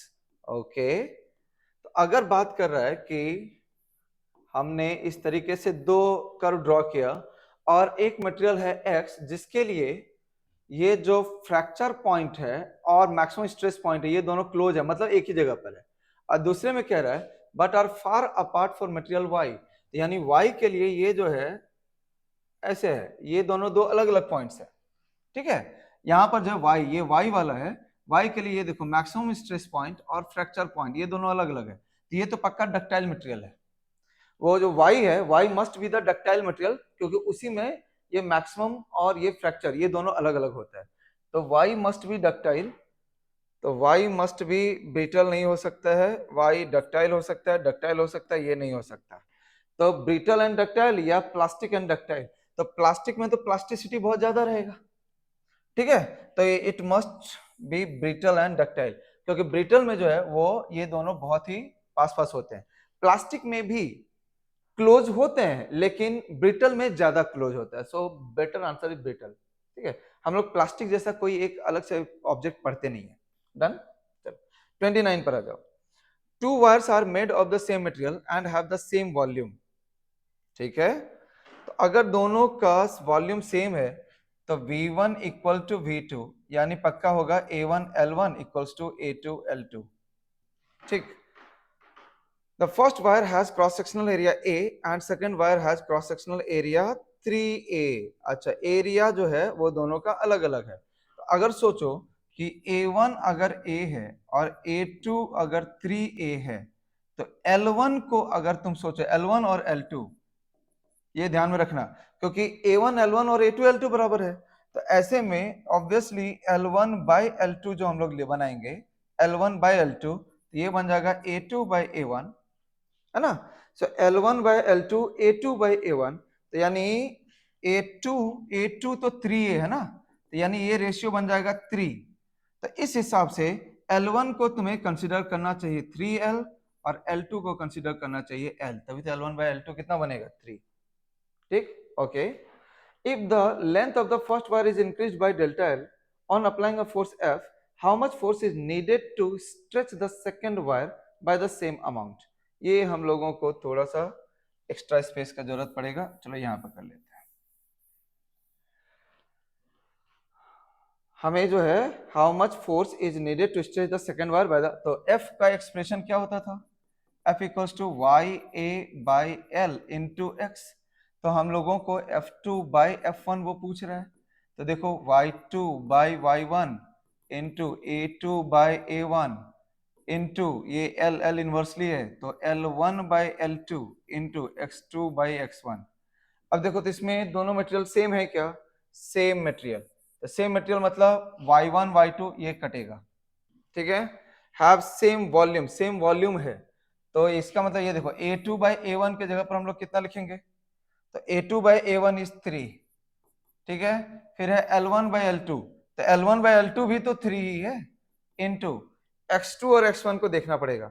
How much force is needed to stretch the second wire by the same amount. Same amount कहने का मतलब होगा कि ये X1 X2 बराबर है, यानी 3 into 3 into 1 कर लो, यानी ये हो गया 9। तो F2 by F1 is 9, hence F2 equals to कितना बनेगा 9 टाइम्स F1, तो 9 टाइम्स F1 यानी 9F। Yes, this one is the correct answer, ठीक है। ओके, नेक्स्ट क्वेश्चन पे चलते हैं भाई, क्वेश्चन नंबर 30 पे चलते हैं। If compressibility of a material is this, ये हो गया K का वैल्यू, प्रेशर इज 100 atm, यहां पर बेटर वर्ड रहेगा pressure difference, volume is 100, then the value of delta V। देखो हम लोगों को पता है ना B equals to B into delta P by delta V, है ना, बल्क मॉडुलस ऑफ इलास्टिसिटी वाला से। यहाँ माइनस आप लगा भी सकते हो और नहीं भी लगा सकते हो। माइनस अगर लगाओगे तो इसका मतलब होगा कि थिंग्स आर अंडर कंप्रेशन, यानी हमने जो है ऑब्जेक्ट को लिक्विड में डुबा रखा है। अगर आप नहीं लगाते तो मतलब थिंग्स इज अंडर एक्सपेंशन, तो ये माइनस लगाओ चाहे ना लगाओ फर्क नहीं पड़ेगा। सो यहाँ पर उसने दे रखा है कॉम्प्रेसिबिलिटी, तो कॉम्प्रेसिबिलिटी के लिए बी की जगह पर रख दो 1/k, तो 1/k equals to v into del P by del v। हमसे वो पूछ क्या रहा है डेल v, तो डेल v अगर पूछा डेल v को इधर ले आओ, तो del v equals to k उधर ले जा, k into v into del p। k दिया हुआ है कितना 4 इंटू 10⁻⁻5 इंटू v कितना दिया हुआ है रे, v दिया हुआ 100 सेंटीमीटर क्यूब, यूनिट चेंज मत कर क्योंकि आंसर भी सेंटीमीटर क्यूब में है, इनटू प्रेशर, यहाँ पे एक्चुअली प्रेशर डिफरेंस लिखना चाहिए था, है ना, इसका मतलब ही वही है 100 atm, तो इतना इंटू 100 डन, तो यानी ये हो गया 4 इंटू 10⁻⁻1, तो यानी 0.4। मैंने कुछ भी चेंज नहीं किया, यहाँ पर देखो पर एटीएम में था, यहाँ एटीएम है, मैंने उसको भी एटीएम में छोड़ दिया, और इधर पे पर एटीएम है तो ATM will get cancelled out, इसलिए 0.4 can be the answer, done है। ओके, तो नेक्स्ट क्वेश्चन नंबर 31 पे चलते हैं। 31 पर चलो। The bulk modulus of a spherical object is B. If it is subjected to uniform pressure P, the fractional decrease in the radius is, बहुत मारेंगे अगर ये वाला क्वेश्चन में तुम लोगों ने गलत किया तो बहुत मार्क पड़ेगा। ऑब्वियसली P/3 भी सबको रटवाया हुआ है ना। इसको हम लोग del V by V minus fractional decrease in volume equals to, याद करवाया था तुम लोगों को P/B, actually del P by B होता है लेकिन P/B, और वो स्फेयर है ना तो वॉल्यूम होता है 4/3 पाई r cube. So basically dv by v इसमें जो बनेगा वो ये तो कांस्टेंट हो गया, तो 3 times dr by r, hence dr by r जो होगा वो 1/3 ऑफ dv बाई v। तो हमें ये dr बाई r ही पूछ रहा है, ये फ्रैक्शनल डिक्रीज इन रेडियस, तो ये volume fractional change in volume है, ये उसका 1/3 यानी इसका 1/3 1/3 टाइम्स। तो ये डायरेक्टली क्लास का ये क्वेश्चन है, सीधा सीधा आपको मालूम होना चाहिए। ओके, नेक्स्ट क्वेश्चन पे आते हैं।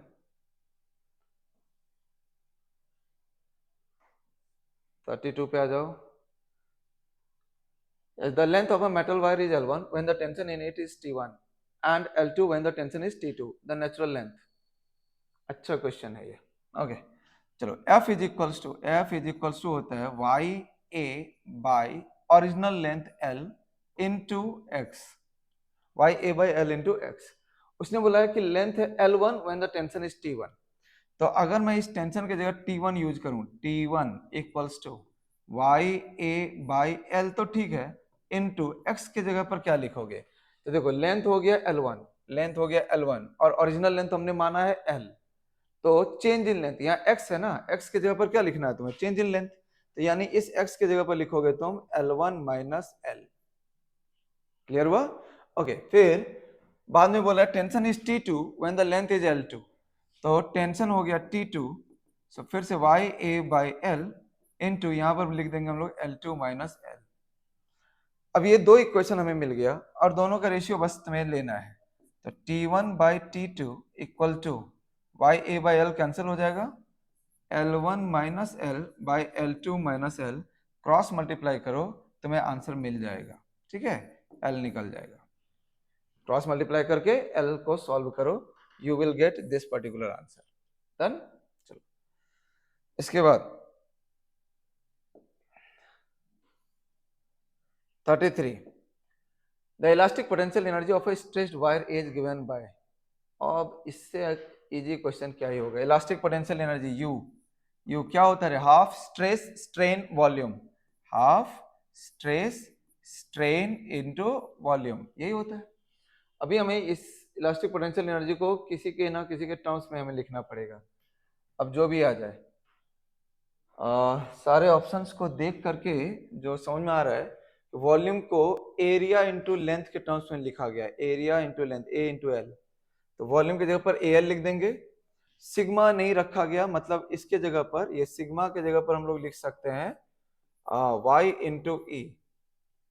और E भी कहीं नहीं है, तो E के जगह पर हम लोग लिख सकते हैं change in length by original length, यानी X बाई एल. एक्चुअली यहाँ पर X के जगह पर तुम्हें लिखना पड़ेगा, X कह रहे हैं, E के जगह पर small l by capital L, क्योंकि स्मॉल l को ही वो जो है ना वो चेंज इन लेंथ से दिखा रहा है. वो देखो ऊपर में स्मॉल l है और नीचे में कैपिटल L है. तो ये सबको यहाँ पे रख देते हैं. चलो देखते हैं क्या बनता है.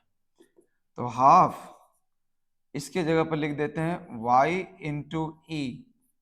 स्ट्रेस के जगह पर y into strain into E into V. So ये बन गया हाफ y, इसको कुछ मत करो क्योंकि y है ऑप्शंस में, इंटू ये बन गया ई स्क्वायर इंटू बन गया v.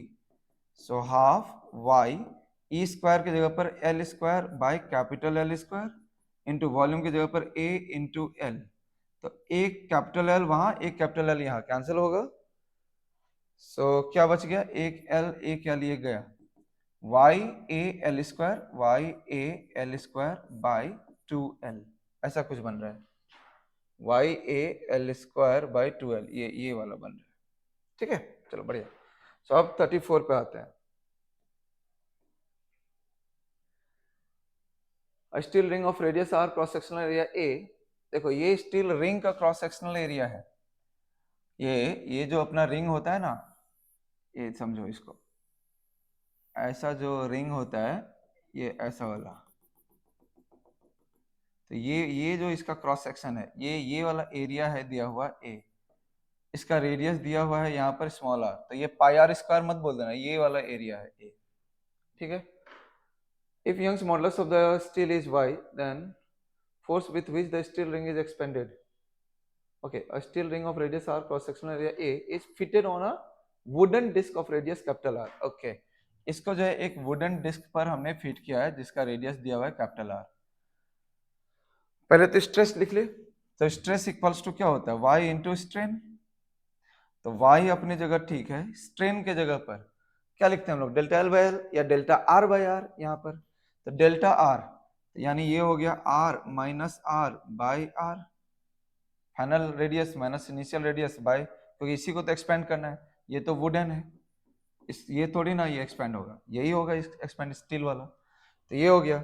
अब फोर्स अगर हमें लिखना है तो force equals to sigma into area of cross section, यहाँ एरिया ऑफ क्रॉस सेक्शन है तो सिग्मा इंटू ए, तो सिग्मा तुम्हें मिल चुका है तो y into R minus R by R into A, यही बनना चाहिए।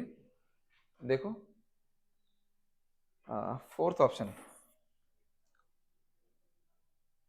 Yes okay. चलिए 35 पे चलते हैं। For most of the materials, for most of the materials, यहाँ पर ये हिंट दे दिया कि मोस्ट ऑफ द मटेरियल्स के लिए अपना पॉइसन रेशियो का वैल्यू कितना होता है, तो 0.5 पॉइसन रेशियो। तो पॉइसन रेशियो को अगर मैं n से दिखा दूं तो ये हो जाता है 0.5, ठीक है, Poisson ratio 0.5। Young's modulus and modulus of rigidity, तो Young's modulus is equals to 2g into 1 plus n। ये किससे इसको डिनोट करते हैं उससे मतलब नहीं है, जी मैंने यहाँ पर मॉडुलस ऑफ रिजिडिटी को लिखा है, बहुत बार लोग ईटा भी लिखते हैं, ठीक है। So y equals to 2g into 1 plus 0.5, तो 1.5 इंटू 2 यानी ये हो गया 3g, तो y इक्वल्स टू 3g कह लो या g equals to y by 3 कह लो, कौन सा वाला हो जाएगा, g equals to y by 3, ये वाला, ठीक है। चलो नेक्स्ट पर आते हैं 36 पे। The following 4 wires are made of the same material. Which of these will have largest extension when the same tension is applied? Largest extension यानी x वाला फॉर्मूला पहले लिख लें, तो x इज इक्वल्स टू होता है एफ एल बाई वाई ए, ठीक है। अब यहाँ पर कह रहा है 4 वायर्स है, सेम मटेरियल है, सेम मटेरियल कहने का मतलब सभी का y सेम होगा और सेम टेंशन भी है, मतलब सभी पे फोर्स भी same, F same Y same, मतलब X जो हो गया वो directly proportional to L by A हो गया, X directly proportional to L by A। अब जो है तुम्हें ये 4 ऑप्शन है, जैसे ऑप्शन 1 है तो उसमें अगर मैं लिख देता हूँ x1, तो x1 को डायरेक्टली प्रोपोर्शनल टू क्या लिखोगे, तो इसका देखो लेंथ, और इसमें जैसे डायमीटर है ना तो एरिया बना लो इसको, तो एरिया बनाने के लिए इसका स्क्वायर करना पड़ता है, पाई डी स्क्वायर बाई 4, तो सिर्फ तुम इसका स्क्वायर को चेक करो, तो ये L हो गया 50 बाय इसका A स्क्वायर हो गया 0.5 का स्क्वायर, तो ये बनेगा 0.5 होता 1/2 का स्क्वायर यानी 1/4, यानी ये बनेगा 200। वैसे x2 देखो, x2 100 और यहाँ 1 है, तो ये हो गया 100 डिवाइड बाय 1 स्क्वायर, तो ये 100 ही रह गया। x3 देखो, x3 200 बाय 2 का स्क्वायर, 200 बाई 2 का स्क्वायर यानी ये हो गया 200 बाई 4, यानी ये तो 50 बन गया। तो x4 को देख, x4 300 बाई 3 का स्क्वायर, 300 बाई 3 का स्क्वायर यानी 300 बाई 9, 300 बाई 9 यानी 100 बाई 3, ये तो और कम हो गया, तो मैक्सिमम तो यही बन रहा है, तो पहला वाला ही आंसर हो जाएगा, ठीक है। चलो क्वेश्चन नंबर अब 37 पे चलते हैं। Steel wire of length L,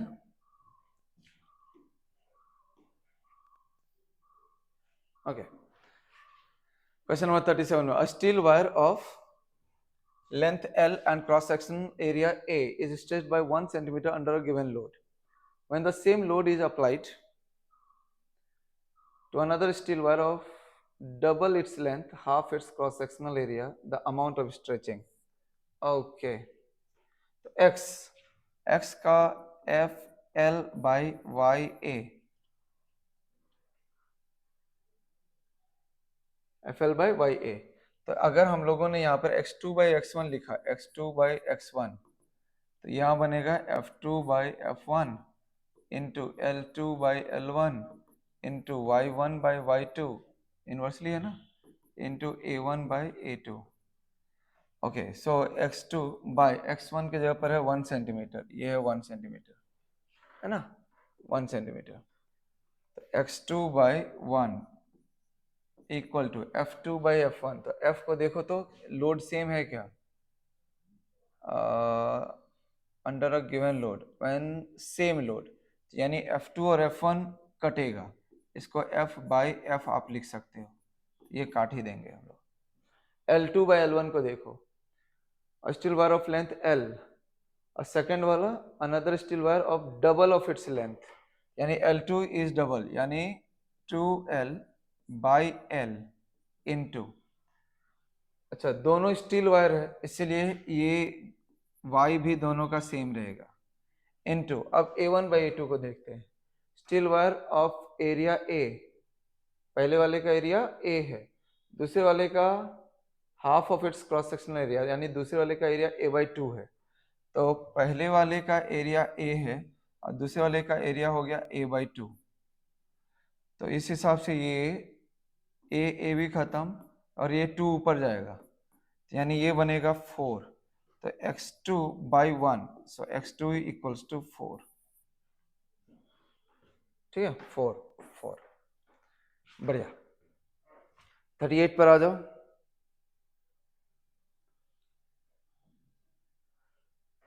If to break a wire of 1 meter length, minimum 40 kg weight is required. Then to break a wire of same material 6 meter in length, breaking weight required will be, okay.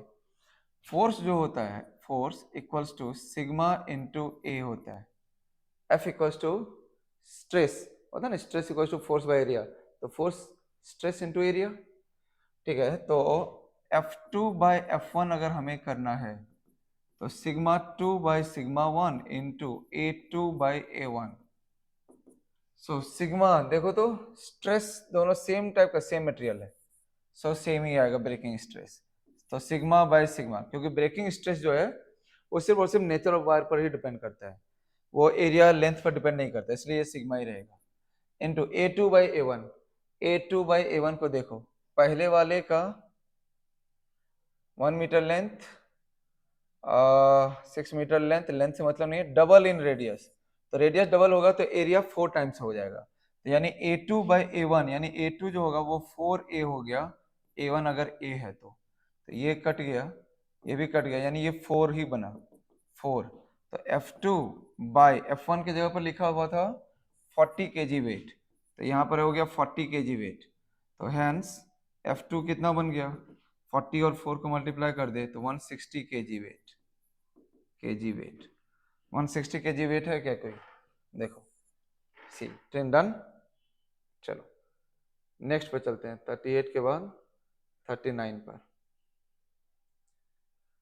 A mild steel wire of length 2L and cross sectional area A is stretched well within elastic limit, okay, horizontally between two pillars. A mass M is suspended from the midpoint of the wire. Strain in the wire is, ये सिर्फ देखने में tough question है ना, ये question देखने में tough लग रहा है, ये क्वेश्चन में कुछ नहीं है, ये पुराना, ये कोई एग्जाम का पूछा हुआ था इसलिए इसको दे दिया है। इसमें जो है ना कोई नया कॉन्सेप्ट नहीं है, बस स्ट्रेन क्या होता है, change in length by original length. तो इसका ओरिजिनल लेंथ जो है वो क्या है, देखो यहाँ पे 2L, और फाइनल लेंथ जो है जबकि उसको ऐसे करके हैंग कर दिया ना तो ऐसे बना फिर ऐसे बना, तो ये वाला लेंथ हमें निकालना पड़ेगा, इसका फाइनल लेंथ। तो वो फाइनल लेंथ को निकालने के लिए ही जो मेहनत है, तो देखो ऐसा है फिर ऐसा है, डन, और ये तो इस तरीके, ये हो गया x, ये हो गया l, क्योंकि टोटल 2L है तो हम यहीं तक का पकड़ रहे हैं, तो ये हो गया l, ये हो गया x, तो ऑब्वियसली ये कितना हो जाएगा बोलो तो, root under L² plus x², same तो इधर भी बन जाएगा, ये l है ये x है, तो root under L² plus x², तो फाइनल लेंथ कितना बना, L फाइनल अगर मैं बोलूं तो 2 root under L² plus x², है ना। तो स्ट्रेन क्या होता है, change in length by original length, okay. तो स्ट्रेन के लिए यानी E equals to L final minus L initial by L initial, यानी 2 times root under L² plus x² minus 2L by 2L, यही है, 2 को हर जगह से उड़ा दे, कोई काम नहीं है इसका। अब ये L से डिवाइड भी कर दे तो ये बन गया root under L² plus x² by L² minus 1, it become like this, ठीक है। अब अगर ये इतना बन गया है, यहाँ पर थोड़ा सा बाइनोमियल लगा दो, ये तो बन गया ना 1 L² by L², 1 plus x² by L², तो यहाँ पे थोड़ा सा बाइनोमियल लगाओ, ये ऊपर वाला डायग्राम को हटा रहा हूँ, सो E इक्वल्स टू ये बन गया 1 plus X square by L square raise to power 1/2 minus 1। अगर ये बाइनोमियल लगा दूं क्योंकि x छोटा है तो ये हाफ इधर आ जाएगा। सो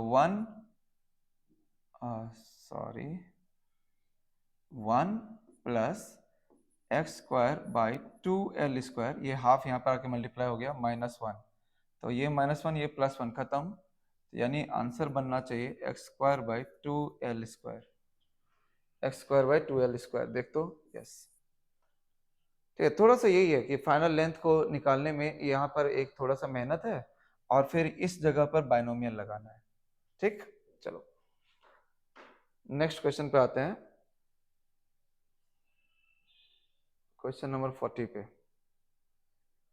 to wires of the same material, okay, अगर सेम मटेरियल है तो यंग्स मॉडुलस तो सेम ही होगा। Same length, radius r two r joint in to end, weight है W, combination elastic potential energy. Okay, यहाँ पर वेट के टर्म्स में वो लिखा हुआ है ना, लोड के टर्म्स में। तो देखो इलास्टिक पोटेंशियल एनर्जी में आपको क्या ध्यान में रखना चाहिए, ये होता है half into stress into strain into volume होता है।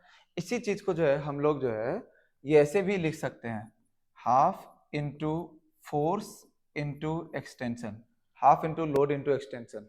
ये कोई बहुत बड़ा सा कन्वर्सन नहीं है, आपको रिवीजन में भी इस चीज को फोकस करके बताया है ना।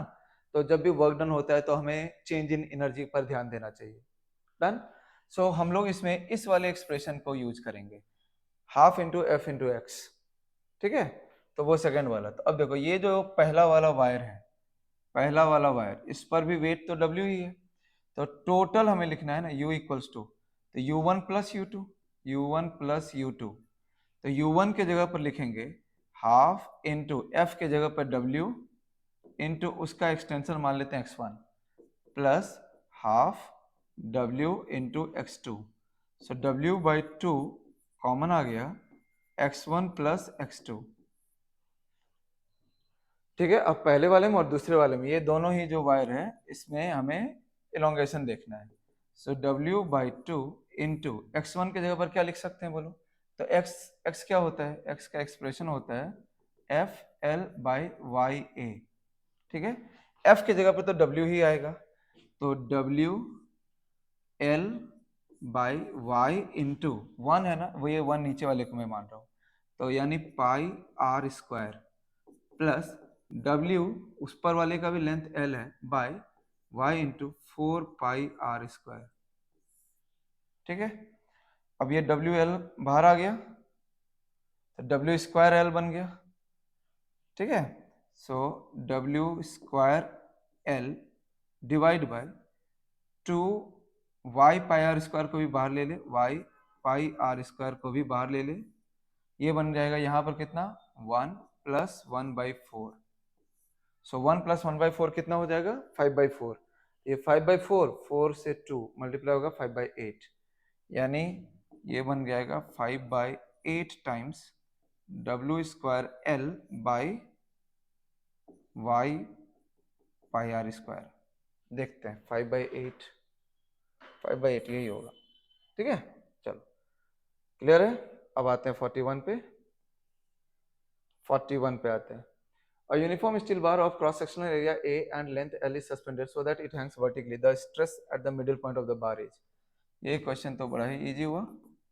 अगर ये है कुछ एक बार, इसके मिडिल पॉइंट पर अगर वो स्ट्रेस पूछ रहा है, अगर टोटल मास m है तो यहाँ पर जो टेंशन लिखेंगे ये T, ये तो T हो जाएगा mg/2, तो सिग्मा क्या होता है T/A, है ना, तो T की जगह पर रख देते हैं, तो mg/2A बन गया, mg/2A, m को बस चेंज कर दो डेंसिटी इंटू वॉल्यूम, तो डेंसिटी इंटू वॉल्यूम की जगह पर area into length into g/2A, A खत्म, तो रो L g/2, L रो g/2, ठीक है।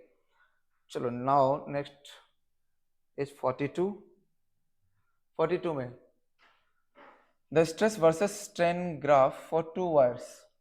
ओके, स्ट्रेस स्ट्रेन कर्व का जो स्लोप होता है, स्ट्रेस स्ट्रेन, तो सिग्मा इक्वल्स टू क्या होता है y इंटू ई, यानी इसका जो स्लोप होता है वही तो y है और इसी को हम लोग क्या बोलेंगे tan थीटा, ठीक है। So Y A Y B are the Young's modulus. अच्छा तो वाई यानी सिंपली वो स्लोप ही तो पूछ रहा है, तो Y A by Y B equals to Y A के लिए देखो एंगल कितना है 60 है ना, तो यानी ये हो गया tan 60 by tan 30, so it is √3 by 1 by √3, so it is 3, so ya by yb is 3, ya by yb, so ya equals to 3 times yb, ऐसा कोई ऑप्शन? यस, फोर्थ वाला। चलो हो गया, नेक्स्ट क्वेश्चन पे आते हैं 43 पे। Two wires of copper having length in the ratio 4:1, radii ratio 1:4, stretched by same force, ratio of longitudinal strain। अच्छा, सिग्मा इक्वल्स टू क्या होता है y इंटू ई, वो e का रेशियो पूछ रहा है, तो यानी e को पहले लिख लो, e equals to sigma by y, hence e1 by e2 equals to sigma 1 by sigma 2 into y2 by y1, ये तो है। अब यहाँ पर देखो तो सिग्मा दिया है क्या? नहीं, फोर्स दिया हुआ है, तो एक काम यहाँ पर और कर, E इक्वल्स टू, ये सिग्मा को F बाई ए लिख दे, तो F बाई वाई ए बन गया ये। अब यहाँ पर E1 बाई E2 कर, E1 बाई E2, तो यानी ये बन जाएगा F1 by F2 into Y2 by Y1 into A2 by A1, ठीक। अब देखो तो क्या है, फोर्स सेम है, तो F1 बाई F2 ये हो गया F by F into Y2 by Y1, देखते हैं, टू वायर्स ऑफ कॉपर, दोनों ही कॉपर ही है, तो यानी ये Y बाई Y हो गया इंटू A2 बाई A1 में देखो रेडियाई रेशियो है 1:4, तो रेडियस का ये रेशियो हुआ ना, तो एरिया का रेशियो हो जाएगा इसका स्क्वायर, पाई आर स्क्वायर होता है, वो हो जाएगा 1/16, तो 1/16 हो गया A1 बाई A2, हमें A2 बाई A1 चाहिए, तो यहाँ पर 16/1 हो जाएगा, तो ये हो गया हमारा E1 by E2 equals to 16, देखते हैं कोई, यस 16:1, डन, ठीक है। 44 को देखो, if Young's modulus of material is 3 times its modulus of rigidity, then volume elasticity, okay, ये तो डायरेक्ट रिलेशन है ना, 1/b इक्वल्स टू 1/b, एक सेकेंड, 1/b नहीं है, 1/b plus 3/g equals to 9/y, यही वाला रिलेशन को बस याद रखो ना, ये बहुत इंपॉर्टेंट है। तो 1/b plus 3/g equals to, कल भी इसको रिवीजन में भी सिखाया है, तो 1/b इक्वल्स टू कितना हो जाएगा, तो 9/y माइनस 3/g, सो 9 कुछ तो बोला था इसने, Young's modulus is 3 times modulus of rigidity, यानी y की जगह पर हम 3g रख सकते हैं, माइनस 3/g, तो 3 जा 9, तो ये भी 3/g, ये भी 3/g, तो ये हो गया 0, सो अगर 1/b हो गया 0, हेंस b हो जाएगा इनफाइनाइट, b हो गया infinite, done, okay. Now question number हो गया 45 को देखते हैं। Elastic material with Young's modulus, okay, tensile stress S, elastic energy stored per unit volume, तो पर यूनिट वॉल्यूम जो होता है वो energy density half into stress into strain, यही है। तो स्ट्रेस को उसने लिखा है किससे, S से, और स्ट्रेन उसने लिखा नहीं है, तो स्ट्रेन को जैसे sigma equals to Y into E होता है ना, तो ई को क्या लिख सकते हो आप, सिग्मा बाई वाई, तो यानी यहाँ पर S बाई वाई, तो ये नहीं, ये हो जाएगा S²/2y, हो गया S²/2y, S²/2y, डन है, ओके। ये तो आपका हो गया सॉल्यूशन। स्टिल अगर आपको कहीं पर कोई कंफ्यूजन लग जाता है, जो भी कल सीखा है, मान लो ग्रेविटेशन को मिस मत करना, ग्रेविटेशन और ये दोनों छोटे छोटे चैप्टर्स हैं, इससे एक क्वेश्चन और ग्रेविटेशन से 2 क्वेश्चन, ये श्योर शॉर्ट 3 क्वेश्चंस बनेंगे। अभी मान लो जैसे ग्रेविटेशन पर ही वो पूछ ले एरियल वेलोसिटी, तो एरियल वेलोसिटी मतलब होता है dA/dt प्लैनेटरी मोशन में, तो एरियल वेलोसिटी ऑफ प्लैनेट वो होता है dA/dt, तो डीए बाई डी टी क्या होता है? तो कांस्टेंट होता है, equal area in equal interval of time, d A by d t L by two M.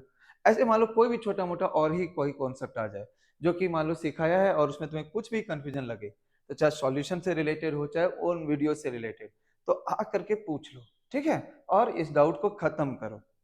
चलो, ऑल द बेस्ट भाई नेक्स्ट एग्जाम के लिए।